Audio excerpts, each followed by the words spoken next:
Hey guys, welcome back to the channel. How is everybody doing today? Hopefully everybody is doing well. Well guys, I was going to wait a little bit to go see this movie, but I feel like if I don't go, I'm going to have the whole movie spoiled for me because people are already talking at work about this movie. So I figured I might as well just go see it. And so then it's at least not spoiled for me. Now, the movie I'm talking about obviously is Oppenheimer. We're going to go see Oppenheimer. And my mom wants to see it and my dad wants to see it. Now, my mom wants to see it, but she's not big into like 3D, IMAX, all that stuff. She's here too.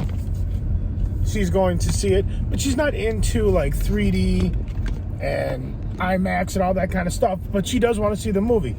So I said, all right, well, I'll go today because I'm off of work.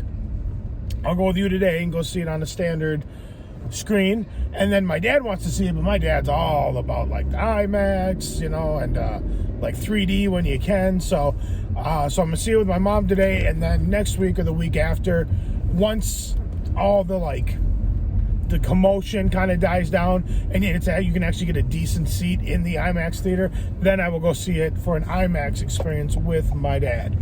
So today we are just going to go see it on a standard screen, but that's okay. I'm all right with that. It's still on a big screen nonetheless, and I'm just super excited for this movie. I'm super excited because it's Christopher Nolan, obviously. I like Cillian Murphy. I like Matt Damon, Robert Downey Jr. I mean, the list goes on and on. There's all kinds of people in this movie. Emily Blunt, she's another one. And I just think it's going to be really, really cool.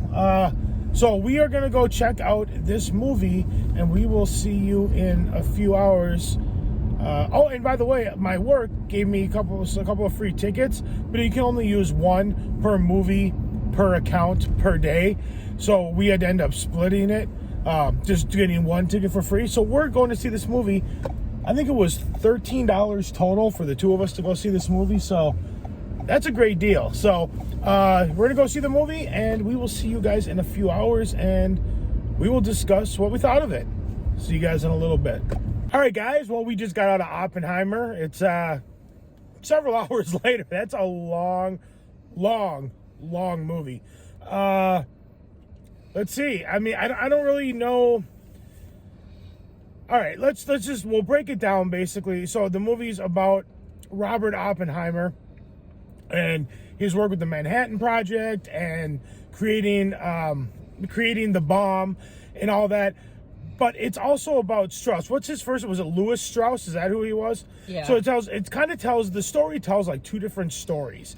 You kind of go in, you have the Louis Strauss story, which is played beautifully by Robert Downey Jr., which is all in black and white. And then you kind of got the Oppenheimer story, which is kind of in color. And things kind of tend to jump all over the place. It is a little hard to follow.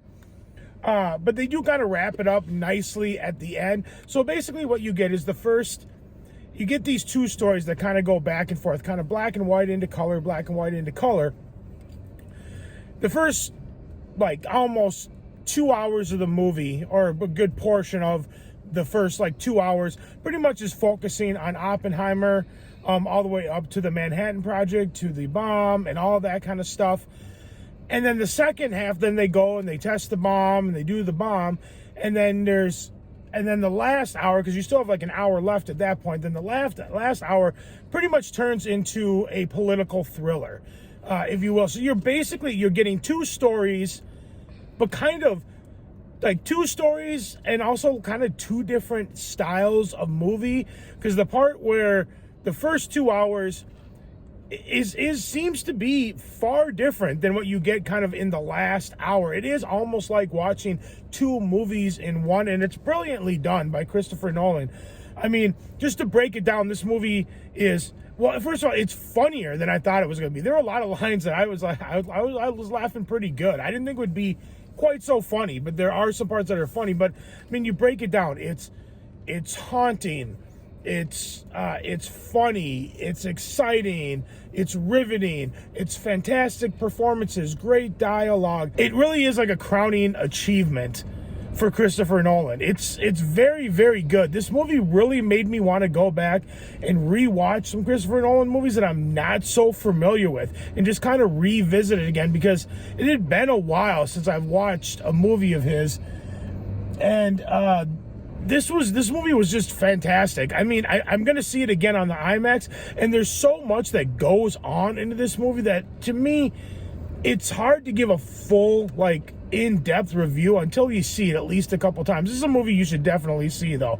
And another thing that was so great, there was really good cinematography. Some of the music is so haunting, like, just perfect for, like, certain scenes. There's just great drama, but yeah, in the movie, it just has like this heartbeat, and it just intensifies all the way up to this bomb, and then the bomb happens, and then you still have another hour of the movie. So it's just like he just builds it up. And like somebody said once in another review, which was really good, it's almost like you get a 2-hour movie and then like an hour epilogue, which is a really good way. I think maybe Jeff from Films at Home might have said that in his review, but that's exactly what it feels like. It feels like it's a 2-hour movie with like an hour epilogue, but it's beautifully done. It's beautifully crafted. It's kind of hard to follow at times. That's why I really want to see it again. The thing that Christopher Nolan did that I thought was a really nice touch is like when they introduce a character and there's a character in there, and then you don't see the character for a while. Then they're referencing back to the character. They kind of do a quick shot of that person that they're talking about, so you have a frame of reference, because you do tend to forget. And there are so many actors in this. Like I can think of at least probably 6 or 7 like pretty big actors that I might not even know by name, but you just know them because they've been in so much stuff and supporting roles, this and that are in this movie, on top of the already just fantastic cast. It just so many people are in this movie, just so many great performances, just all around. 2 thumbs up. Movie was absolutely fantastic, and I can't wait to see it again on IMAX. But yeah, that's what I thought of it. What did you think? Did you like it? Well, actually, if I had 3 thumbs, I would give it 3 thumbs up. I thought it was absolutely excellent. I agree with all the things that Brent said. I think that it is a little bit hard to follow, but they do a good job of kind of framing it for you so you can put the pieces together. I think it really highlights the moral dilemma that scientists have when they develop something like this, and then they don't get to choose how it's going to be used. I thought that was a really important piece, and how the American government was all about getting ahead of the Germans in this race to create this bomb. And then when they did, then they weren't so sure, and they turned their back on the scientists. I'd be curious how. I think that happens more than we'd like to think it does. But I think every American should see it. It was excellent. It's kind of funny how you go in and you're talking about your review, and your review is based on the story and what you like by the story, where mine is like 10% story, 90% how the film is actually made, because that's what lots of times I forget to even delve into like what I liked about the story, because I'm so intrigued by the way that they made the film and the performances.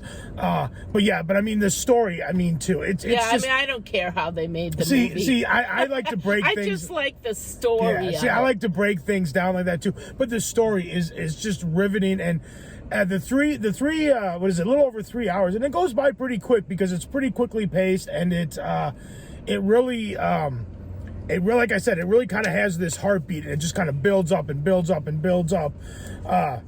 Just the whole concept of all of it, it is just so darn interesting.